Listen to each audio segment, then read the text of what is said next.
even as we are trying to keep encouraging cassava flour, there is going to be a very huge market for the Nigerian people to supply cassava so that these factories can use it to, to make flour. And then finally, a Chinese firm has built and commissioned a factory in Benue State, an ethanol-based factory. And the source of this ethanol is cassava. Chinese people left China, came down to Nigeria, came down to Benue State, and bought a land, built an ethanol factory to make ethanol.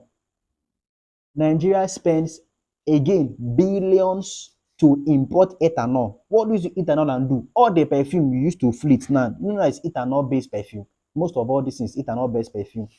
And a lot of other things we use ethanol to do. Hello and welcome to Isaac News. I am your host, Edika Nobot, coming to you live from the city of Uyo, Akwa Ibom State. So today, we're going to be looking at Mrs. Yemisi IRANLOYE. Sorry if I just butchered that name, so I will just say Mrs. Yemisi. I call her the cassava billionaire. So she has made a fortune from cassava and from cassava derivatives. And so we want to look deep into what she has done and what is being done in the cassava niche in the agro industry. So stay tuned for the rest of the video. I'd like you to like this video, like you to share and subscribe. Thank you very much.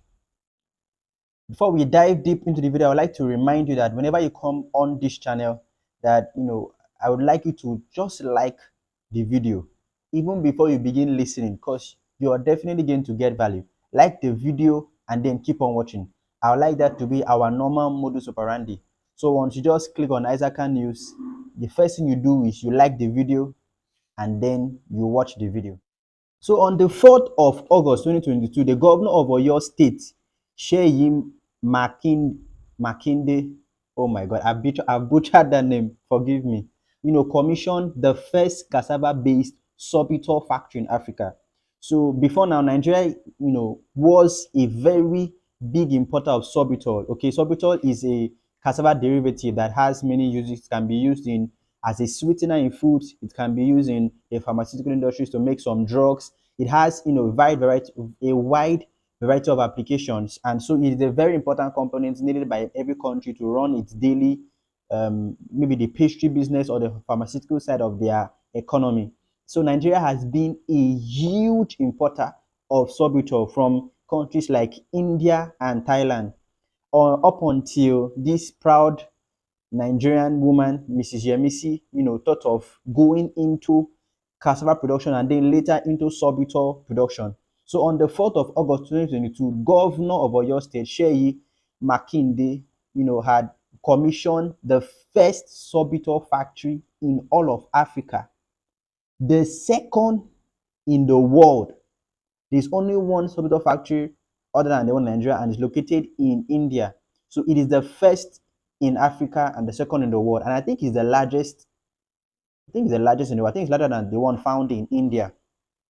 But then the very important or the interesting part about this factory is that up until the whole factory had started being built, the Sultry International firm, which is the firm owned by Mrs. Yemisi, the one running all these things, did not know that there was an already existing sorbitol factory anywhere in the world. So this particular factory is 100% ingenious.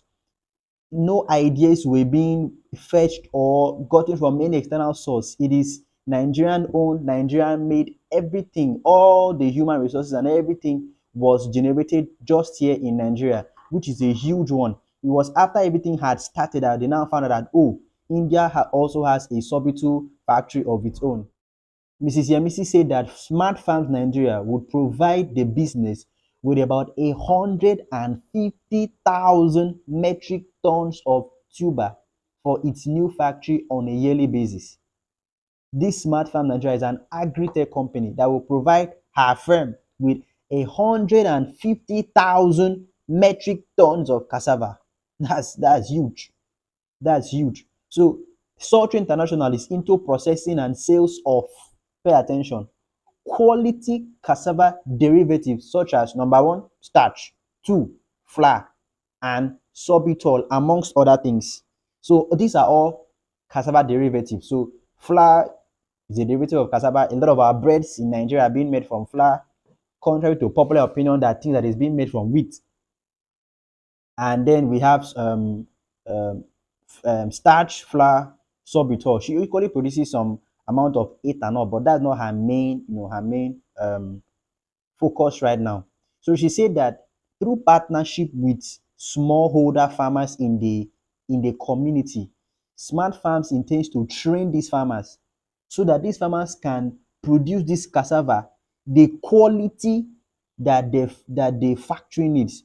So the factory does not just need any kind of cassava so that it can have maximum output from what it is paying for. So over 1,000 farmers in Oyo State and probably beyond are being trained on how to on the quality of the cassava. First, the stem quality and the soil quality, how to apply their fertilizers, what to do, what not to do, when to water, how much water to put in the soil to yield maximum profit. And all these farmers are getting this lecture for free. They are getting all these lecture right now or all this training for free because the company cannot provide its raw material. So it needs to teach the people how to bring the raw material to a standard that would be accepted by the company. So that is where Smart Farms comes into the picture, to teach the farmers on how to make this thing in a way that is going to be very attractive. So the goal is to bridge the gap by leveraging on technology to organize, monitor, and empower farmers to cultivate crops that will meet the need of the local processing companies so that Nigerians will not begin to depend on importing cassava to produce sorbitol and starch and flour. That is the major thing right now. Now, she also said that her organization uses remote sensors to track crops progress throughout the farming season so that it can provide farmers with the needed advice to improve their farm efficiency and maximize the use of input. So basically, they're using technology to monitor the farming season, particularly cassava farming season. And through this their monitoring scheme, they will begin to advise the farmers, oh, in this season, do like this, so for maximum benefit. In this other season, behave like this, so do this, don't do this at this level, then increase it to this level. Just a lot of advice that will be given to the farmers, and these are skills that would be embedded in these people for generations to come. So this is a huge one. She's making a lot of money, like a lot of money from cassava sales and cassava derivatives. Now, the government is trying to do high quality cassava inclusion in flour. So the Nigerian government spends nearly $1 billion every year. No, it's not the government. Nigerians spend about $1 billion every year to import wheat flour. As we know, the largest producer of wheat in the world is Ukraine, and I think the second largest is Russia, and two of them are fighting. So right now there is scarcity of wheat, and it is very costly.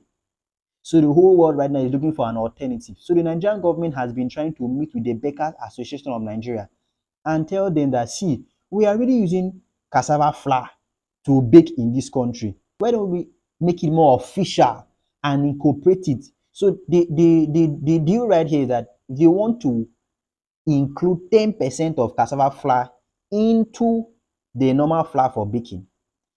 The average cost of a 50 kg bag of wheat flour is about right now 34,000 naira, one bag of wheat flour.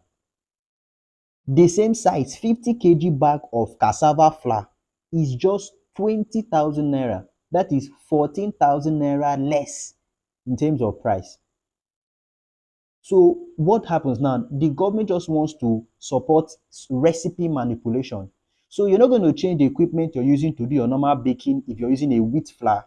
All you're going to do is you're going to add about minimum of 10% of cassava flour into your wheat flour to bake, and so that we can save ourselves $1 billion by just doing this. Or we can even switch into using cassava flour to bake. This is part of the reason why it seems as if Gary is very costly, because a lot of the Gary that is being produced in mass is being used to make flour, and because the flour will now be used to make pastries, maybe like buns or bread or cake or other things that are being used. even as we are trying to keep encouraging cassava flour, there is going to be a very huge market for the Nigerian people to supply cassava so that these factories can use it to, to make flour. And then finally, a Chinese firm has built and commissioned a factory in Benue State, an ethanol-based factory. And the source of this ethanol is cassava. Chinese people left China, came down to Nigeria, came down to Benue State, and bought a land, built an ethanol factory to make ethanol. Nigeria spends again billions to import ethanol. What does ethanol and do? All the perfume you used to fleet now, it's ethanol-based perfume. Most of all this is ethanol-based perfume. And a lot of other things we use ethanol to do. Even in our academic sector, in the science department, ethanol is highly needed. So this Chinese firm came and had an agreement with the Nigerian government and with the Benue State government. They have set up, built, and commissioned a factory and have begun operations. So right now there is a whole cassava revolution going on in Benue State. Everybody wants to plant cassava. Why? Well, if I don't sell in the market, I can sell to these China people now. They will buy my cassava and they will make ethanol from it. So there is massive agro revolution going on across board, across the length and breadth of this country.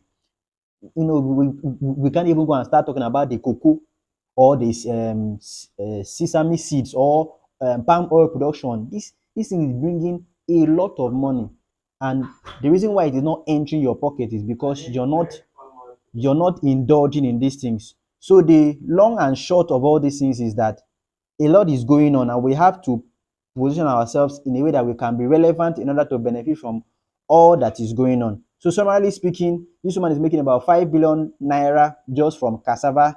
Chinese firm have come to set up the ethanol factory in Nigeria. Oh, I almost forgot to mention, Julius Berger has diversified from civil engineering into agriculture. So they recently bought a piece of land and have gone into cashew nut making. I'm going to make a video about that very soon to show you that there's a lot of potential that we can gain from going from diversifying and going into the agro sector. Me, God, that I'm not sure I'm going to farm more, but then a lot of things are happening on the Nigerian market and is highly encouraged. So this is where we're going to end for this video. As always, before you even start watching the video, like it. Before you continue, subscribe and share, and please let us engage in the comment section. I want to hear your thoughts on the things that are being shared, and I want to hear your counter arguments. I want to hear your the arguments you have to support the motion I'm trying to push, and just anything you have to say. Until we see next time, God bless.